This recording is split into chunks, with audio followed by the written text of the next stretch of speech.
ఆహా, ఇంకా కొంచెం తొక్కితే అండర్ గ్రౌండ్ వాటర్ పైకి వచ్చేది స్వామి. భక్త వాడు అండర్ గ్రౌండ్ నుంచి వాటర్ వచ్చింది కదా, చాలు. బోనితాస్. ఏ తిట్టు కాదు, స్పానిష్ లో బోనితాస్ అంటే అందమైన యువతులు అని అర్థం. Thank you. Tea please. Sugar smile లోనే ఉంది షుగర్, ఇంకెందుకే పదవే. స్వామి మీకు లేడీస్ ఫాలోయింగ్ ఇట్లా భలే ఉంది. ఇక నేమ్స్ లేవు, డైరెక్ట్ గేమే. ఈ ఊరికి మగాళ్ళ ఫీల్ అయ్యా భవానీగాడు ఎక్కడ? అడమ్మ మొగుడు వచ్చాడు, మరి కలవడా?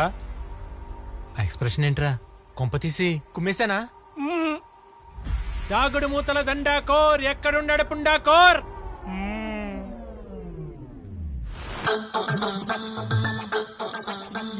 ఈడా Bhavani. I swear mother promise. భక్త నువ్వేంద్రా జంగల్లో దంగల్ చేస్తూ వైల్డ్ గా ఉంటావు అనుకుంటే సీడ్లెస్ సత్తి పండ్లో ఉన్నావు. నిజం చెప్పు, నువ్వు భవానియా?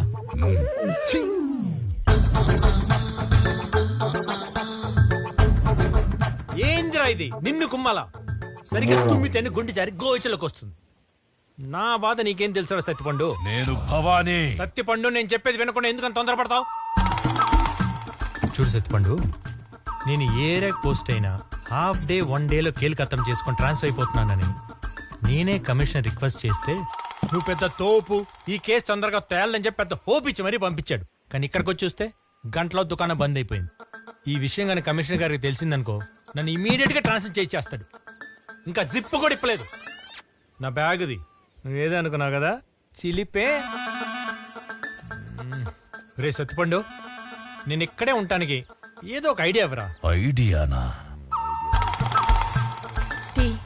వచ్చింది. ఏంటి ఐడియా? ఇప్పుడు నీకు హార్ట్ అటాక్ వస్తే, అయ్యో అదే 1 మంత్ తర్వాత వస్తే?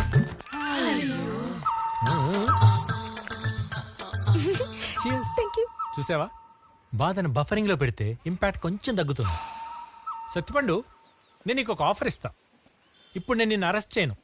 ఈ ఊర్లో 1 మంత్ నేను వెకేషన్ లో ఉంటా. ఈ 1 మంత్ లో నీ ఫ్యామిలీతో సీరియల్ చూసుకుంటావో, షాపింగ్లకి వెళ్తావో, పెళ్లిళ్ళకి వెళ్తావో, పబ్బాలకి వెళ్తావో, లేక నీ మనవరాలతో కూర్చొని చందమామ కథలు చెప్పుకుంటావో చెప్పుకో. కానీ ఒక చిన్న చేంజ్, ఈసారి రాకుమారుడు గుర్రం మీద రాడు, ఎద్దు మీద వస్తాడని చెప్పు.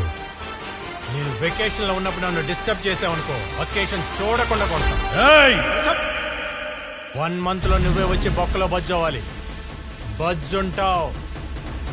వనిత, thank you for your hospitality.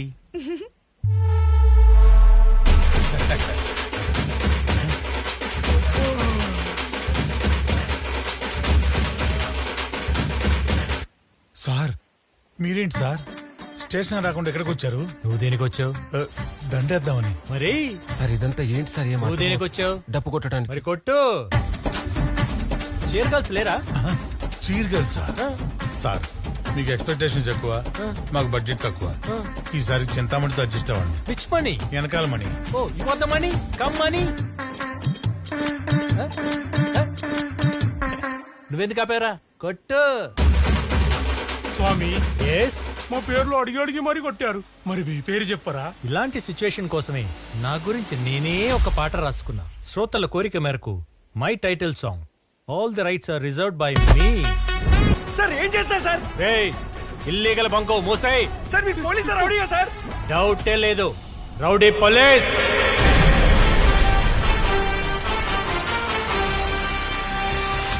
నానా, ఎవడో కొత్తేసి ఇంటికొచ్చి చాలా ఎగిరడంట కదా, వాడి నడు ఎరక్కొట్టి నీకు గులాంలాగా రోజు సలం కొట్టేలా చేస్తా నా కొడుకుని. వద్దు, నువ్వు వెళ్ళిన పని మనకెంత ముఖ్యమో నీకు బాగా తెలుసు కదా. ముందది పూర్తి చేసుకుంటా. అప్పటి వరకు నా ప్రతీకారం మండి మండి బడబాగ్నవుతుంది. నువ్వొచ్చాక మంటల్లో వాణ్ణి కాల్చేద్దాం. మీకున్న ఇన్ఫ్లుయెన్స్ వాడితే ఆ భీమా గాడిని 1 నిమిషంలో ట్రాన్స్ఫర్ చేయించొచ్చు కదా. వాడే చెప్పాడు కదా ట్రాన్స్ఫర్ అలవాటైపోయిందని. నేను కూడా అదే చేస్తే వాడికి నొప్పేముంటుంది. నా రుద్ర వచ్చాక ఆ భీమా అందరి ముందు నన్ను ఎలా అవమానించాడో అలాగే వాణ్ణి కూడా ఈ ఊర్లో అందరి ముందు అవమానించి తప్పైపోయిందని నా కాళ్ళ మీద పడేలా చేస్తా. అప్పటి వరకు ఎంత ఎగురుతాడో ఎగర్ని.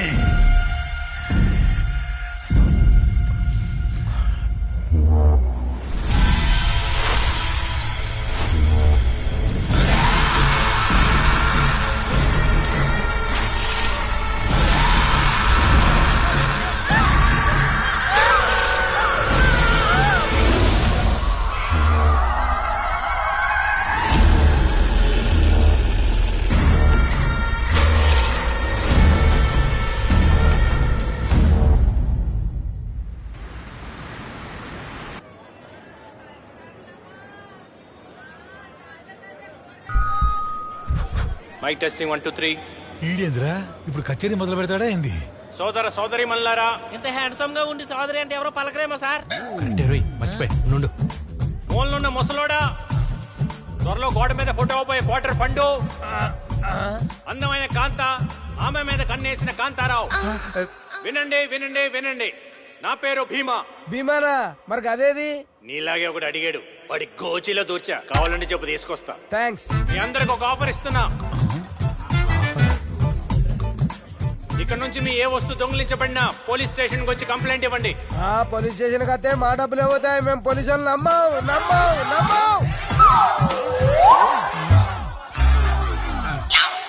అయితే నువ్వు నమ్మకు, నిమ్మకాయ హక్కు.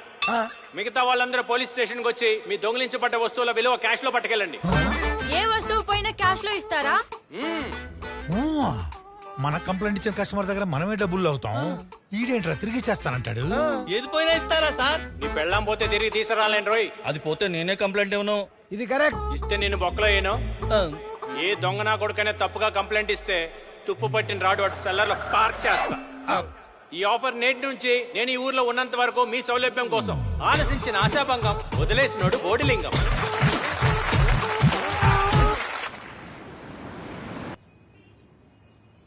సార్, ఏదైనా దొంగతనం జరిగిందని వచ్చి ఇక్కడ కంప్లైంట్ ఇస్తే డబ్బులు ఇస్తారంట కదా సార్? ఓ రావు గారు, కస్టమర్ వచ్చారు, రండి రండి. ఏంట్రా మళ్ళాగే మాట్లాడుతున్నాడు? చెప్పండి అయ్యా. గీతానగర్ రూట్ లో 12B బస్సులో నా పర్సు దొంగిలించేశారు సార్. పిక్ ప్యాకెటా? అవును సార్. చాలీ దయాలేదు దొంగ నా కొడుకులకి. మిమ్మల్ని తుడుచుకుంటాం. మిస్టర్ ఓల్డ్ బాయ్ సార్, పర్సులో ఎంత ఉంది? 10,000 సార్. 10,000 ఆ. రావు గారు, సార్ 10,500 రాయండి. ఎందుకు? ఓల్డ్ బాయ్ కి న్యూ పాస్ కొని ఇవ్వాలి కదా. Thank you sir. రాయండి సార్. రాస్తున్నాం సార్. కొత్త పర్సు కూడా రాయండి. అది కూడా రాస్తున్నాం సార్. అలాగే సార్. సార్ మర్చిపోయి మంజు, ఎంట్రీ అనగానే స్లో మోషన్ లో వస్తే జీ మీద కొడతాను రోయ్. చెప్పు పటేలా. నీ గోల్డెన్ హ్యాండ్ తో ఈ ఓల్డ్ బైక్ సెటిల్మెంట్ చేయి.